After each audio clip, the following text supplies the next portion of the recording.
right Oh now. yeah. Oh yeah. So then, like in the middle of it, all of a sudden, Dean responds, comes out of nowhere. Wasn't planned. He's in Australia, and he even admits it's 5 a.m. there. So you know they called him and said, They called that boy. They called him. Get up. The mafia boss needs you right now. Get on the stream. And he's like, okay, well, my camera's not even ready, so give me some time. Comes back the moment he's got his camera up. They're like, okay, well, let's just choose at random a debate opponent for you, Dean. I don't know. You need money. Go. You got this, Dean. Literally went off screen, man. What's up, everybody? I got my guys in the house. We got Muhammad Mike from Inspiring Philosophy. We got the Islamic Deliminator himself from Apologetics Roadshow. David Wood, the Dizzle in the house. What's up, fellas? What's up? How you doing? Now, listen, guys. There's been a lot going on. We have had and we have seen one of the biggest Dawaah meltdowns in Dawaah history. Now, you guys, David, you've been in the game longer than I have. I'm kind of the newbie on the scene. IP, you've been around. You guys have seen these guys. You guys have debated these guys. What in the world are we seeing when it comes to meltdowns? Like Muhammad Hijab's meltdown after what's been going on these past couple weeks. Yeah, this is huge. Normally, and I've been saying this for a long time, Dawaah guys don't last long. They have a pretty, short career cycle because a Dawaah guy will come along and he's got some new bag of tricks or something like this. He's got some new trick, some new thing he does and so on. And that'll work for a while because you can catch people off guard. You can catch people off guard with some new argument or something like this. Like Daniel Hikikachu, when he came out and he starts, he'll cite like 27 different studies in his opening statement and stuff. And his opponent hasn't read any of these studies, so he's just like, people take his word that all these studies confirm what he's saying and so on. So he had that going, and that worked for a while until he faced IP, and IP actually read all this stuff and then exposed him for just completely misrepresenting things, and now it doesn't work anymore. So that's usually what happens. So they'll come out, they'll have a new way of doing things, they'll take off in popularity, people will catch on to the tricks, and then they'll jump. But normally they just start fading afterwards, right? They fade into irrelevance, and that's why the Dawaah guys back in 2005, they're not around anymore, and they were different from the Dawaah guys in 2010, and then the 2010 guys were different from the 2015 guys, and so on. So Hijab, even though he only started in like 2018 or 2000 whatever, when people started hearing about him, he's had a long run.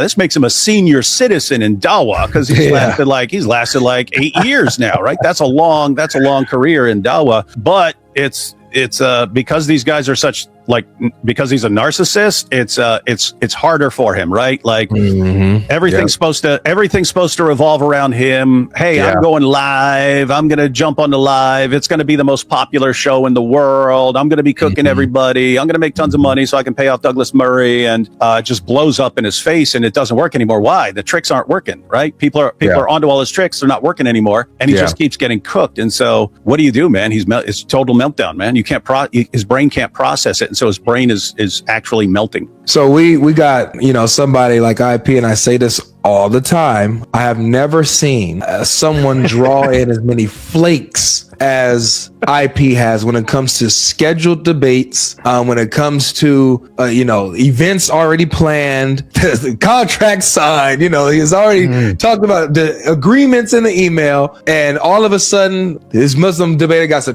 a toothache, needs surgery, mama sick, wife arguing, they somehow can't get to the debate. Yeah, you're bad luck, IP. Bad luck, what it is, man. You show up.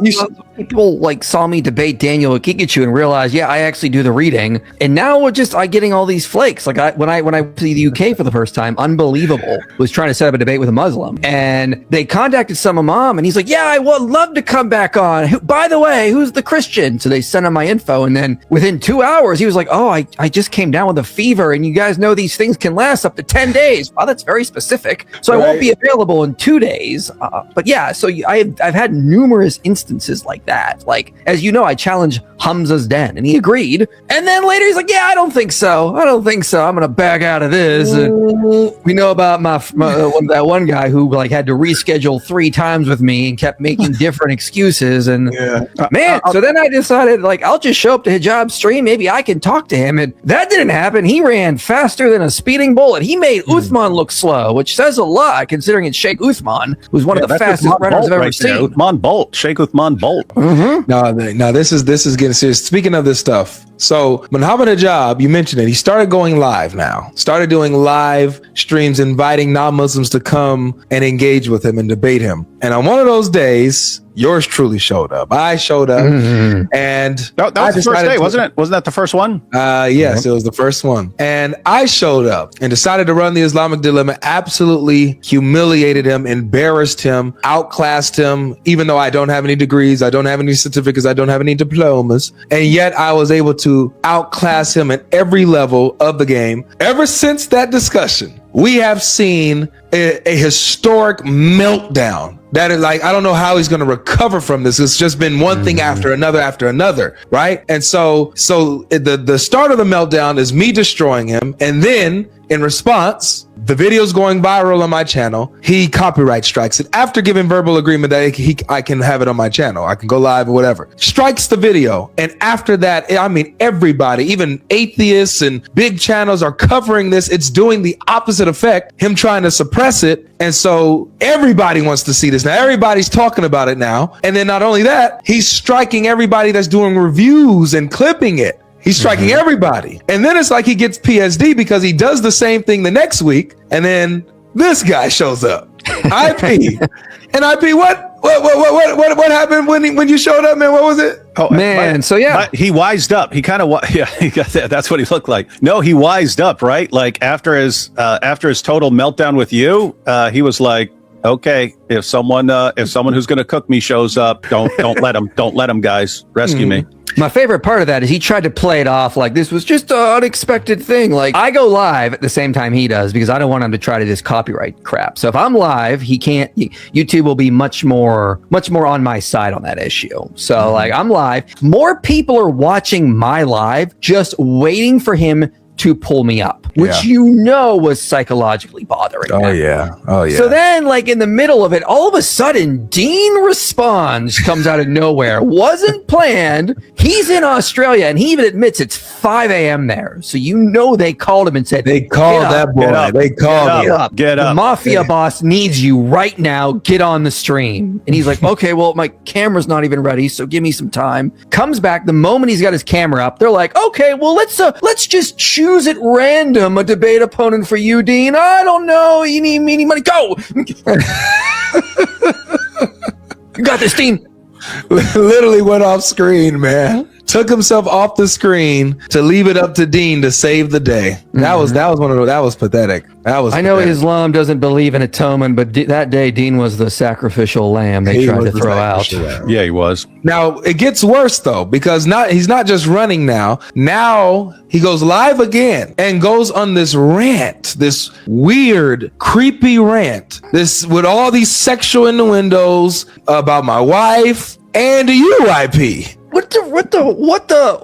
And then singing like Mrs. Jones. I washed my ears out with holy water after that. I was like, oh man, he wants to violate me, but he's violating my ears, and that's bad enough. I haven't seen anything like that, man. Not from a Dawaah guy like that. And even some of his fellow Muslims are saying that he's either drunk or high or something like that. So which means he's self-medicating after that, because he was. Remember, Avery, when you were on there, he was much more high energy. He was much more high energy and stuff like that. So he didn't seem like he'd like been smoking a ton of weed or something like that, and getting drunk.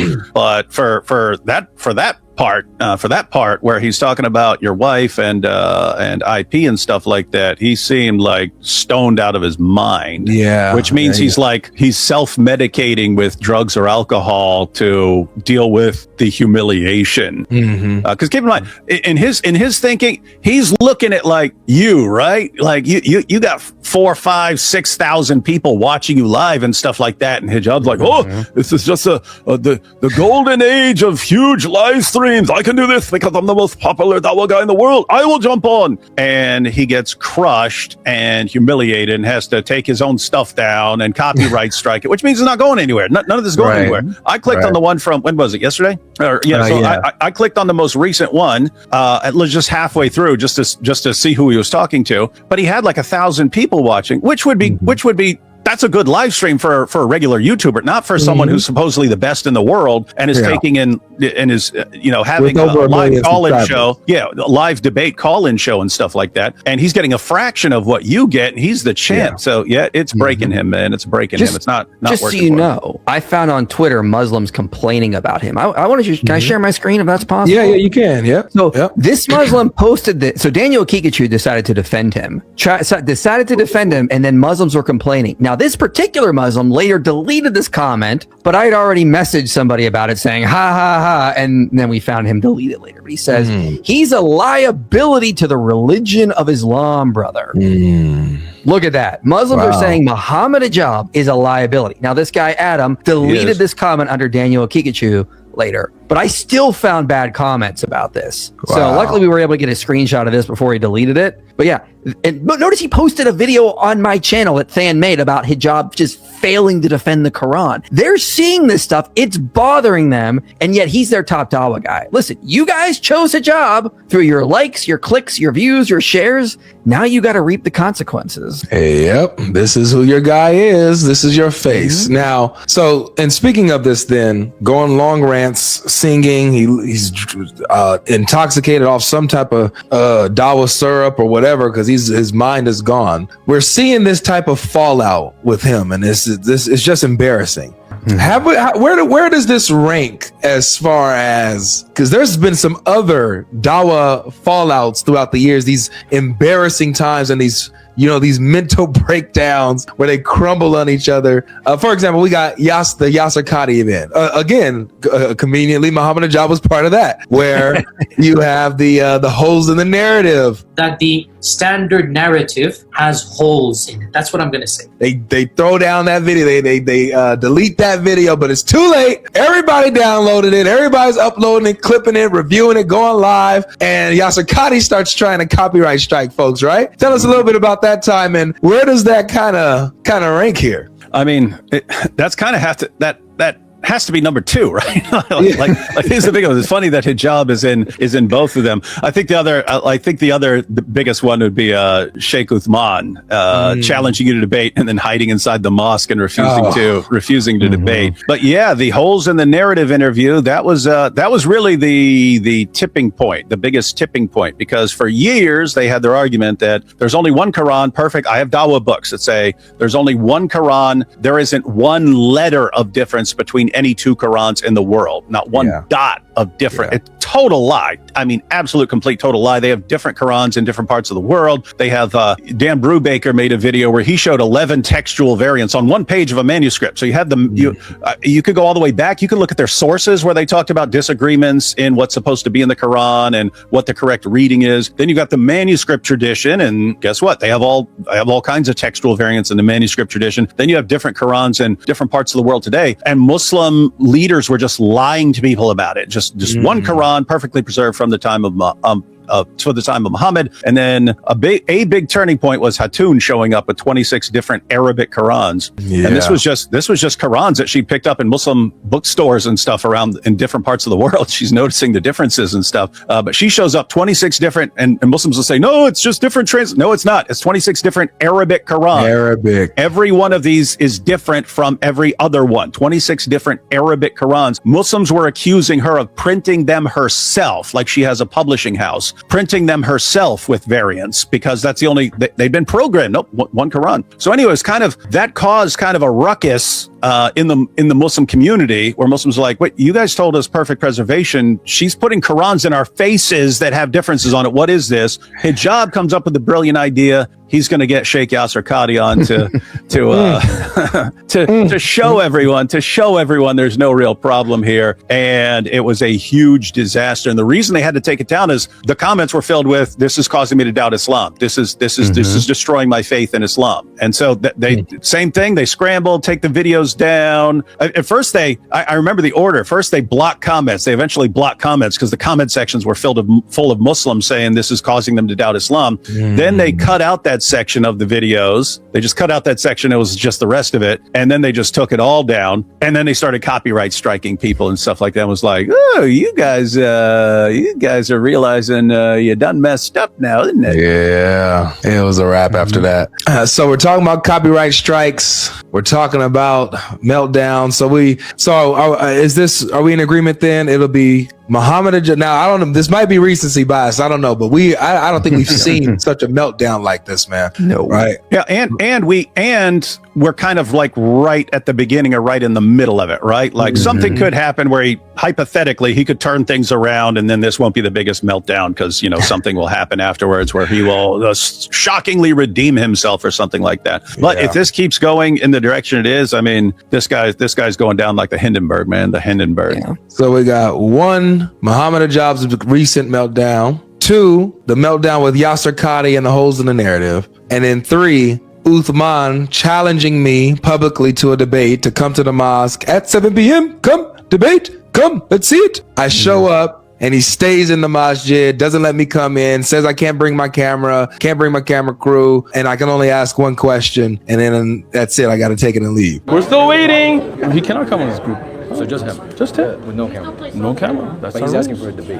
So tell him come ask her debate. Ask her a question. What's a debate? Yeah, and that was kind of like the culmination of it. But it was everything leading up to that. It was like where he was invited onto PBD, and then he refused, and then he goes and he lies to his people and said they said I would not be allowed to criticize Christianity, and PBD called him out. He's like, you're a liar, man. We didn't say any of that. He even asked Eddie from the Dean Show. He's like, Eddie, you were the one setting this up. Did I ever say one word about that? And so anyway, he's like banned from PBD now because of that. But then he keeps rolling with it, and it was him trying to redeem himself after being exposed for backing down from debating you guys, and then having to lie about why he wouldn't do it. And so he's trying to redeem himself. And then, so I challenge all of you. I challenge all of you. I challenge all of you to debate. We all accept.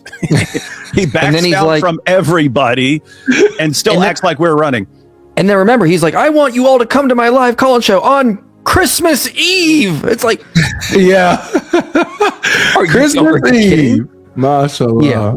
I'd like to add in a fourth Dawaah meltdown. We already forgot about it. There's been so many Dawaah meltdowns, but I'll agree with this ranking, but I'll add in number 4. We forgot that just recently, Jake the Muslim metaphysician and Daniel Akikichu, their endless fighting spilled over into that 8-hour stream where they're fighting with each other, and then Dean responds, comes in, and then he's fighting with both of them, and like just the cracks in this idea that there's so much unity in Islam, you can see right through it because of that. Like, it's not even like 2-on-1. They're all fighting each other in that long stream. So like this idea they always push about, we're so unified in Islam, unlike all those Christian denominations, that stream demonstrated that's all a lie. Like behind the scenes, you guys all hate each other. You're always fighting.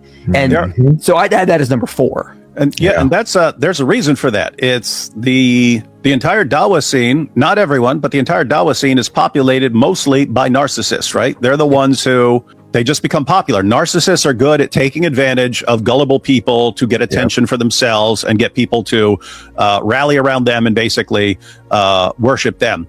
And so, narcissists just look at the ummah and they're like, oh, gold mine, jackpot right here. I can here, this is the community for me. And so like Muhammad Hijab, narcissist, Ali Dawaah, narcissist, Sheikh Uthman, total narcissist, and so on. And so again, these guys are good at becoming popular and thumping their chests and stuff like that. But guess what? They're not good at working well together because each one wants to be the ultimate center of attention. And so they eventually just start attacking each other. And that's what we're seeing right now. Yep. Well, it's because of the copyright strike, guys. The video that Muhammad Hijab copyright struck on our channel with our discussion should be up within the next week or within the next week, the video will be back up. And we're gonna push it. And by the Lord's grace, we're gonna make it go viral again, because it was on its way to hit 1 million.